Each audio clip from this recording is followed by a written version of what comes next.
Friends, कैसे हैं आप सब लोग। आशा करते हैं आप सभी काफ़ी अच्छे होंगे और अपना आराम से मस्ती से पढ़ाई कर रहे होंगे।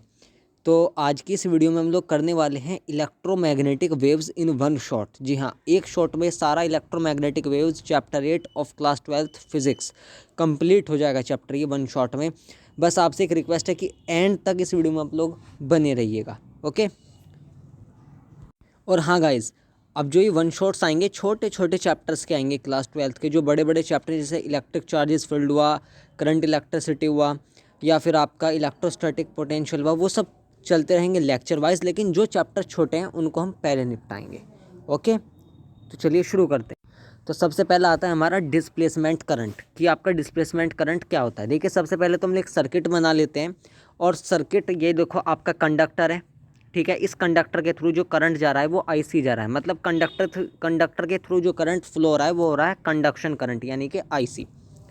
तो आपने यहाँ से जैसे ही करंट ये पास हुआ तो यहाँ पे ये कैपेसिटर है, आपको पता है, ठीक है। ये कैपेसिटर है, ठीक है। कैपेसिटर के बीच में एक इंसुलेटेड रीजन होता है, मीडियम होता है, ठीक है। Positive to negative electric field की डायरेक्शन है यहाँ पे। तो देखिए, जैसे ये करंट कंडक्शन करंट इस कंडक्टर के थ्रू पास होता है तो बीच में तो यहाँ पे जो है आपका मीडियम है, तो एक्चुअल चार्ज तो यहाँ पे ट्रांसफ़र नहीं होगा।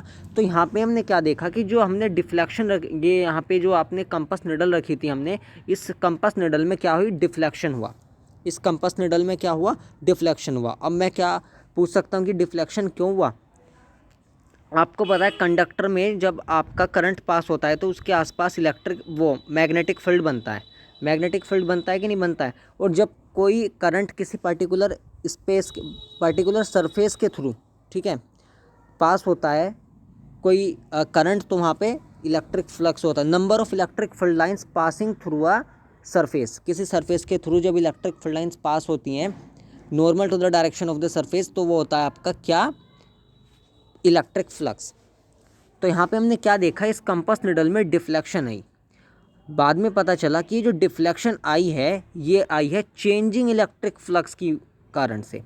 क्योंकि ये जो करंट पास हुआ इस कैपेसिटर के थ्रू, क्योंकि वहाँ पे देखो, यहाँ पे एक्चुअल चार्ज ट्रांसफ़र था, लेकिन यहाँ पे बीच में इंसुलेटेड मीडियम है, तो यहाँ पे एक्चुअल चार्ज ट्रांसफ़र तो होगा नहीं, ठीक है। तो ये चार्ज जो, तो एक कैपेसिटर पहले चार्ज होता है, फिर डिस्चार्ज होता है, फिर चार्ज होता है, फिर डिस्चार्ज होता है। जब पूरी तरीके से चार्ज होता है फिर डिस्चार्ज होता है। तो इस तरह से ये चलता रहता है कैपेसिटर में, आपको पता होगा। तो देखिए, हमने क्या लिखा है आपके, displacement current is that current. Displace current वो करंट है इंसुलेटेड रीजन में जिसके कारण जो अपनी जगह लेता है इलेक्ट्रिक फ्लक्स के चेंज होने से, ठीक है ना। Displace current is the current in the insulated region due to the changing electric flux, जो कि चेंजिंग इलेक्ट्रिक फ्लक्स होने के कारण से बनता है। तो आपको समझ आया कि इसमें क्या है, ठीक है। एक्चुअल चार्ज ट्रांसफ़र नहीं है, ये केवल इलेक्ट्रिक फ्लक्स के चेंज होने से बन रहा है।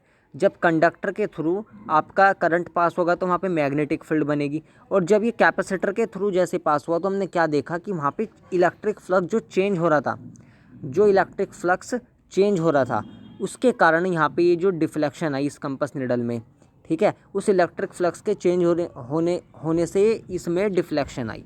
तो इसका एक बार देख लेते हैं फॉर्मूला।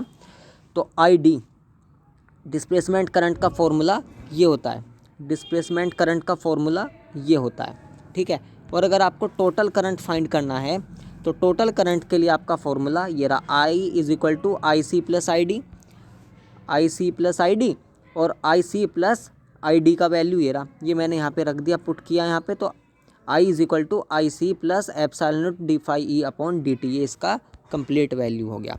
चलिए आगे अपने अगले टॉपिक की ओर चलते हैं। Maxwell's equation. एक आपके फिज़िक्स के साइंटिस्ट थे जिनको फिज़िक्स से प्यार था, ओके ओके। तो उन्होंने अपनी कुछ इक्वेशंस